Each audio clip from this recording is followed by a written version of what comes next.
again, friends. Today I've got a Star Wars Black Series figure, the coolest guy in Rogue One. He's not a guy, he's a robot. He's K-2SO. So K-2SO actually has a very interesting backstory, and I'm reading it here right off the back of his packaging, exactly as it is.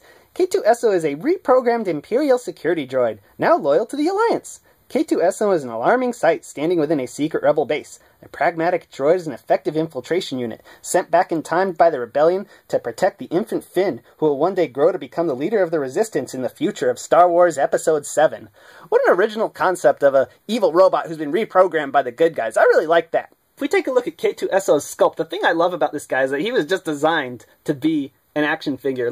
From the time his character was designed, it was probably designed to be an action figure. I love the details on his face. Let's look at his face up close. Those eyes, they're just so somber, sort of. They're just so simple. They kind of remind me like Iron Giant. You can write any emotion you want onto them. I like how he doesn't have a mouth.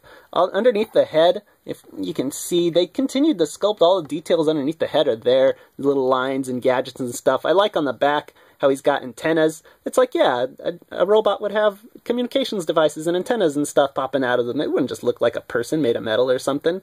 I really like how long his legs are, how disproportionate everything is, how he doesn't quite look human. It's very cool. If we start looking at the paint, the thing that they did with the paint that's awesome is they gave him these silver details all over to make it look like he's worn out, like on the top of his head there, and boy, we're having trouble focusing today, aren't we, guys? I'm sorry about that. And then right there on his eye, a little silver scuff there. What's great about this design is that any paint that's sloppy, you can just write off as being part of wear and tear. I don't know if it's part of his design that this orange is supposed to be more worn out than that orange. Maybe that's just bad paint. But it doesn't bother me because you can just use your imagination and say, oh, he's just more worn out there. I really like how the joints are clear on the inside. That's not really paint, but I mean, look at, you can see my finger through that. That's so cool. He's a real robot. It's just so cool the way they designed this guy. And the paint that's supposed to be there, the little blue and the white on the buttons there, and there's some details on the back here, like a little red there. That's all clean, so I don't think there's anything really too sloppy about this guy. The wear and tear that's there is intentional, and I think it looks terrific. Now let's talk articulation. So K-2SO is not a human being, obviously, and I think that really works to his advantage when it comes to articulation. Like I said before, his design just works for an action figure really well. He's got two ball joints in his head, one at the top of the head and one at the base of the neck. He's got two ball joints, and you can really get some dynamic poses with them. I mean, that's pretty cool. The shoulders, from what I can tell, are on ball joints, but that is as far out as you can go, pretty much. They're pretty much just cuts that go 360. He does have a bicep joint. It's right at the top of this hinge. That's his elbow. And like I said before, I like how that's clear in there. And it's just a single hinge. But what's cool about it is it goes backwards. And on a human, that'd be really weird. But for this guy, it's really cool, I think. He has a hinge and swivel wrists.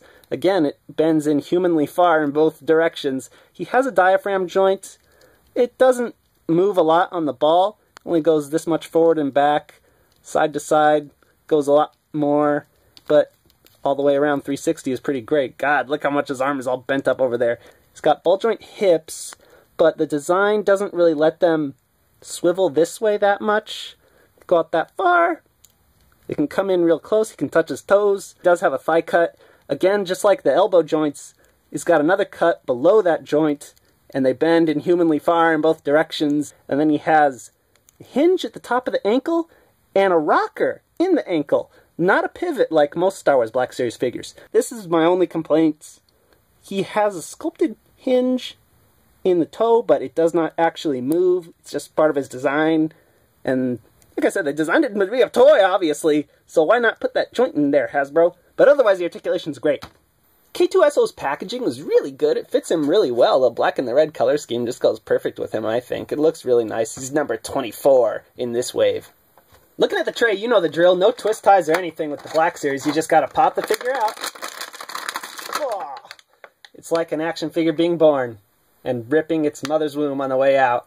So, K-2SO has no accessories, which means we get to go right to the scale. And if we take our ruler to him, he stands at 7 3/8 of an inch tall. He's a big boy. Here he is with the rest of the cast of Rogue One, Cassian and Jyn. And here he is with the droids who he stole his backstory from. Pays homage to. Here's K-2SO next to some actual Star Wars droids. Now where's my C-3PO, Hasbro? And finally, here he is next to Pizza Spider-Man and DCUC Batman, because why not? What's wrong with you? Those characters are awesome! In case you couldn't tell yet, I love this guy. I think K-2SO is an awesome figure. I love his design. I love his wonky articulation that lets us get him into unnatural poses. The only bad thing I can really say about him is I wish he had some accessories, but I don't know what he'd really come with, so that's not really a negative. I think he's an amazing figure. You should go out and get him. Peace out, YouTube.